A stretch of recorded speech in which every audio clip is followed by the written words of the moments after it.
अंतिम तीर्थेश वर्तमान स्वामी के शासन में हमसे विराजते और उनकी ये पावन पीयूष देशना हम सभी के लिए परम उपकारी। अनादिकाल से हमारी आत्मा में जो जन्म, जरा और मृत्यु रूपी रोग लगे, उन रोगों का उपशमन करने वाली कोई परम औषधि है तो वह एकमात्र यह जनवाणी। भव्यात्मा दानम पूया मोक्षम सावय धम्मो। आचार्य प्रवर कुंद स्वामी अपनी ग्रंथराज रैणसार जी में श्रावक को संबोधित करते हुए कह रहे हैं, वो ही श्रावक है जो अपने जीवन में दान और पूजा करना जानता है। जिसने जीवन में आज तक दान पूजा नहीं की, वह श्रावक कुल में आकर श्रावक नहीं बन पाए।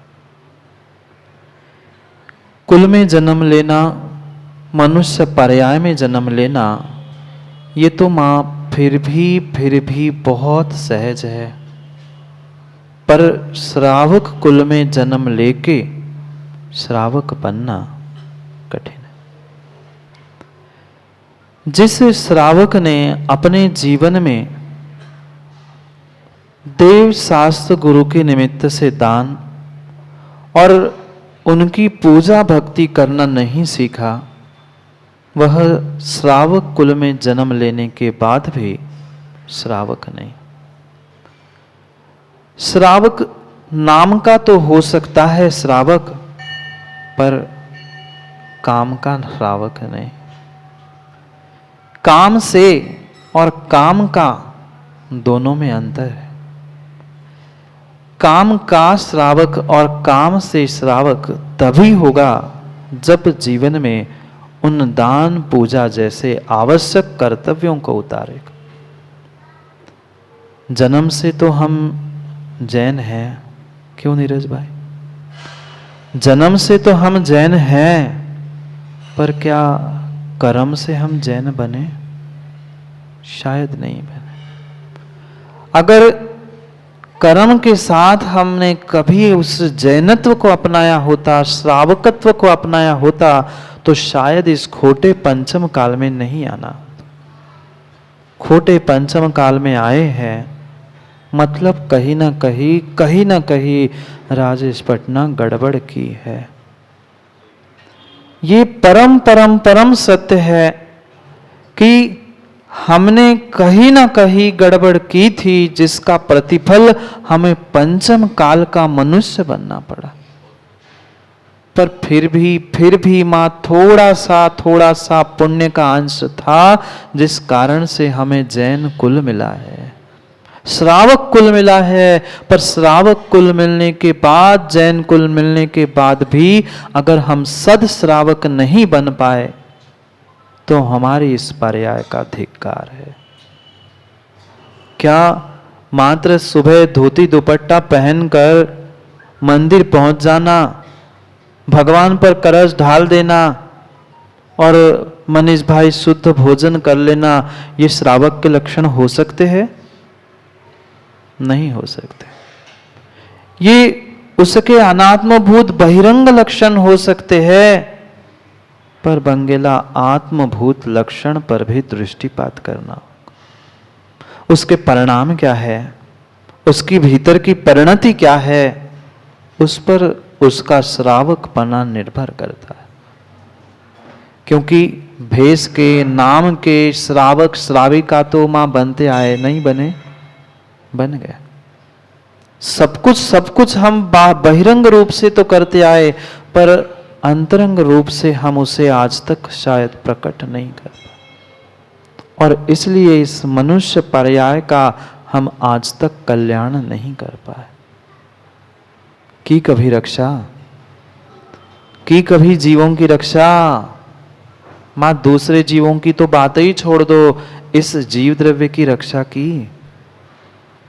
नहीं की। जितने जितने समय हमने अपनी परिणति पापों में लगाई, जब जब हमारे पाप परिणाम हो रहे हैं, तब तब हमने अपने इस जीव की हत्या की, छल किया, कपट किया, पाप किया, और वो सब कुछ कर्म बंध बनकर मेरे आत्मा के साथ शाश्वत हो चुका।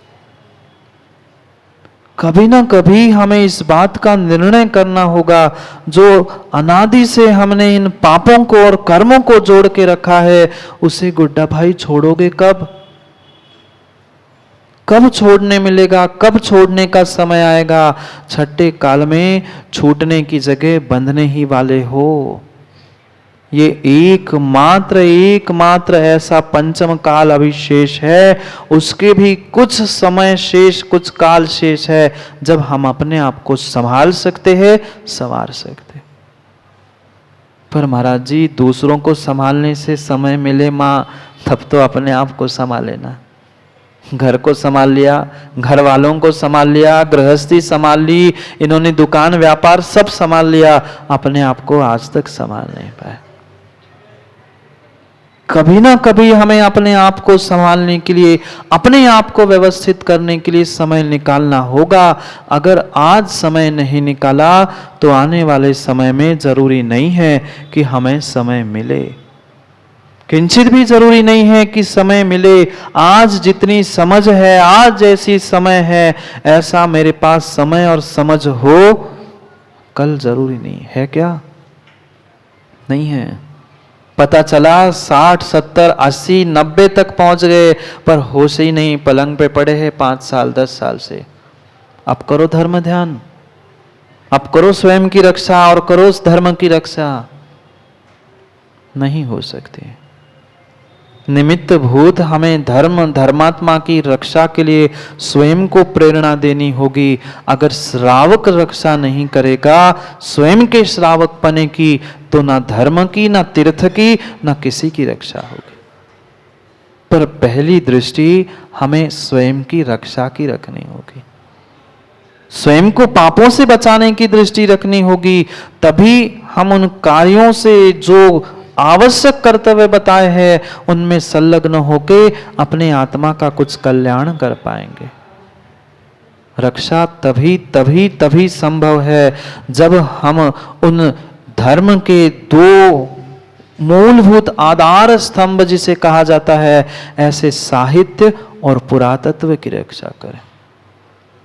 ये साहित्य है, ये हमारे जैनागम का साहित्य है, और ये जहां आप बैठे हो, ये ही हमारा पुरातत्व है। आज भले ही अशोक पडुआ आपको ये सब कुछ नया नया लगे, पर ये ही 100-200 साल बाद पुरातत्व में जमा होगा। पुरातत्व का मतलब ये नहीं जो पुरातत्व खाते नहीं, उन्होंने अपने अपने नाम से लिखते, वो नहीं। जो हमारी पूर्वजों की प्राचीन धरोहर है, वह हमारे लिए ऐतिहासिक पुरातत्व है।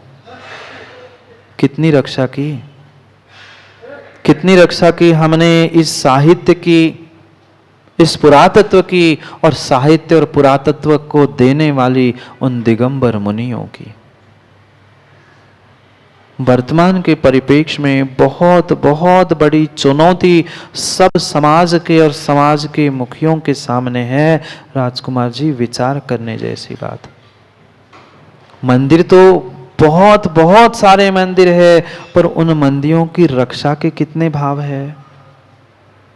क्योंकि एक मंदिर बना लेना, मंदिर में प्रतिमा विराजमान कर लेना फिर भी आसान है, पर उसकी सुरक्षा के लिए हमें भी कुछ कदम उठाने पड़ेंगे। पर हमने कदम उठाए हैं, हमारे कदमों के साथ जो मंदिर, क्षेत्र, तीर्थ आदि के लिए जो मुखिया हमने बनाए हैं, पप्पू भाई, उनका पहला आद्य कर्तव्य है। हमने तो अपना काम कर लिया और उसके लिए कर ही रहे हैं, हम अंतिम क्षण तक उसके लिए कर्तव्यबद्ध है। पर साथ साथ जिनको हमने मुखिया बनाया है, वे मुखिया ही टांग खींच ले, तो अशोक जी क्या होगा? बहुत गहरी बात आज आचार्य शिवकोटि स्वामी इस रत्नमाला में समझा रहे।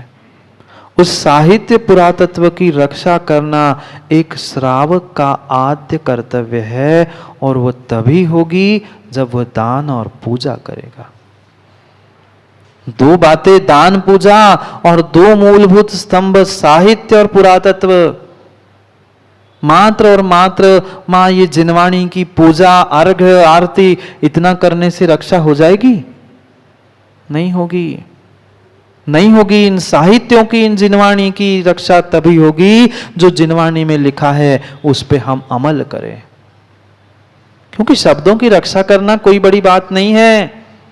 ये पुद्गल वर्गणाएं हैं, ये पुद्गल वर्गणाएं नष्ट नहीं होती, पर उन पुद्गल वर्गणाओं से जो भगवान ने अपने दिव्य ध्वनि में हमें उपदेश दिया है, उपदेश पर नहीं चलेंगे तो हमारी साहित्य की, जिनवाणी की रक्षा नहीं है। नहीं है, बिल्कुल भी रक्षा नहीं है। कितनी मानते हैं मां जिनवाणी की? भगवान को मानते ना आप लोग? भगवान को मानते ना आप लोग? भीलवाड़ा भगवान को मानते, गुरु को, भगवान को मानते, गुरु को मानते हैं, पर भगवान की और गुरु की कितनी मानते? बहुत अंतर है। देव शास्त्र गुरु को मानना, उनकी पूजा करना, ये बहुत भिन्न विषय है। उन्हीं देव शास्त्र गुरु की मानना, ये बहुत भिन्न विषय है। देव शास्त्र गुरु को मानना, जय जयकार करते रहना, मात्र इतने से उसकी सुरक्षा नहीं है। देव शास्त्र गुरु की बात को मानेंगे तो उनकी सुरक्षा है, और वो तीर्थ रक्षा है। एक ललक होनी चाहिए हमारे एक श्रावक के भीतर कि मैं श्रावक कुल में जन्मा हूं, और इस श्रावक कुल को मुझे सत श्रावक बनाने के लिए मेरे आद्य कर्तव्य दान पूजा को मुझे करना है। आज की पीढ़ी को तो बताना पड़ता है कि भाई ये अष्ट द्रव्य होते हैं और इन 8 द्रव्यों से भगवान की पूजा की जाती है। क्यों इतनी विषमता हुई? मात्र और मात्र इसमें बहुत सारा अगर किसी का हस्तक्षेप है, कह दूं क्या पढ़ रुआ अशोक जी, आप जैसे बुजुर्गों के कारण ही आज की युवा पीढ़ी धर्म से, देव शास्त्र गुरु से दूर हो रही। बुरी नहीं मानना, और मान भी लो तो क्या कर लोगे? कुछ नहीं कर लोगे। आज के उन चंद बुजुर्गों से और धर्म के ठेकेदारों के कारण से ही आज की युवा पीढ़ी और आज सब धर्म से विमुख हो रहे हैं। कितने ही माइक लेके चिल्लाने ना कि धर्म की रक्षा, देव शास्त्र गुरु मंदिर इसकी रक्षा। ऐसी रक्षा गला फाड़ने से नहीं होती। कोई युवा पूजा करने पहुंचा, अभिषेक करने पहुंचा, पर तुरंत प्रमोद भाई ने टोक दिया, अकल नहीं तुम्हें? क्या करते हो? ऐसा करना चाहिए था तुम्हें, पूजा करने नहीं आती, बहुत मुंह उठा के पूजा करने आए। वो कहला हाथ जोड़ ले, तुम्हारे भगवान तुम्हें मुबारक, तुम्हारे गुरु तुम्हें मुबारक, हमें भगवान गुरु से कोई मतलब नहीं, हम तो ऐशो आराम में जी रहे, कहां से फंसे मंदिर में, कहां से आया आज। राजेश पटना, आज की स्थिति ऐसी है।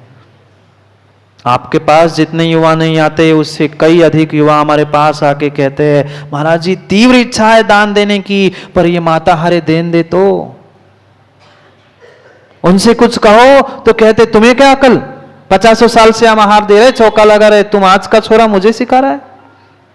जितना पुण्य नहीं मिलने वाला था मां, उतना हमने देव शास्त्र गुरु के सामने पाप का बंध कर लिया। आपके तो चौकिया वैसा ही धन्य हो गया था, गुरु के चरण पड़ गए थे, हम उससे ही बहस करने में उलझ गए। मेरा चौका है पहले घर वाले देंगे, हो जाओ बाहर। पुण्य भी कहेगा तुम उनको बाहर कर रहे हैं, मेरा पुण्य भी, मैं भी आपसे बाहर हो रहा। सोचो अगर धर्म की रक्षा करनी है, तीर्थ की रक्षा करनी है, तो मात्र ईट चूनों को तीर्थों की रक्षा करने से काम नहीं होगा। ईट चूनों के तीर्थों की रक्षा तभी होगी जब ईट चूनों की रक्षा करने वाले उन धर्मात्माओं की रक्षा होगी। धर्मात्मा ही नहीं बचेंगे आने वाली पीढ़ी में, आप कब तक पूजा करोगे काका? कब तक करेंगे? 10, 20, 15, दादा कब तक? 5, 10, 20 साल और हो गए, कब तक करेंगे? आने वाली पीढ़ी को हाथ में लेकर, नाती पोतों को साथ ले आकर कभी पूजा करना नहीं सिखाया, मां दान देने के लिए उनको प्रेरणा नहीं दी, तो आप कभी भी अपने धर्म की रक्षा कर नहीं सकते। जब एक बालक को युवा अवस्था में उसके पिता मां मृत्यु को प्राप्त होने पर जैसा बोध होता है, अब तो घर मुझे चलाना है, अब मैं घर को चलाने वाला हूं, मैं मुखिया बना हूं, पूरी घर की जिम्मेदारी है, मुझे अपनी पढ़ाई, बहन की पढ़ाई, सबका काम करना है, ये जिस दिन उसको बोध होता है उसकी परिणति बदल जाती है। ऐसी आज के युवा पीढ़ी को उस धर्म के प्रति जागरूक करने की आवश्यकता है, उनको अपनी जिम्मेदारी का बोध करने की आवश्यकता है। बेटा तुम आज नहीं संभलोगे तो कल पता नहीं भौतिकता में तुम कहां उलझ कर धर्म से विमुख हो जाओगे, क्योंकि छठे काल में धर्म है ही नहीं। जाना है ना? कितनों को जाना है छठे काल में? जाना है? नहीं जाना है तो अपने आप का बोध कर लो, अपने दान पूजा के कर्तव्य का भान कर लो। दान का मतलब मां ये किंचित भी कहीं भी नहीं लिखा कि हमने हजारों करोड़ों लाखों अरबों दिए वो दान है। हमने अपने जेब से, अपने पर्स से 1 रुपया 5 रुपए भी दिया हुआ, पर अपने विवेक से, अपने आप से, अपने आप का वह धन का त्याग करना ही दान है। कितना किया? कितना किया? स्वयं के मिले हुए धन से, दूसरे के पिता के धन से तो कई बार दान किया, दूसरों के दान से तो कई बार हमने वस्तु से दान किया, पर स्वयं की वस्तु देना ये ही दान है। क्रम क्रम से शिवकोटि महाराज समझा रहे हैं, पहले तुम उस चेतन तीर्थ की रक्षा के लिए 4 प्रकार के दान दो।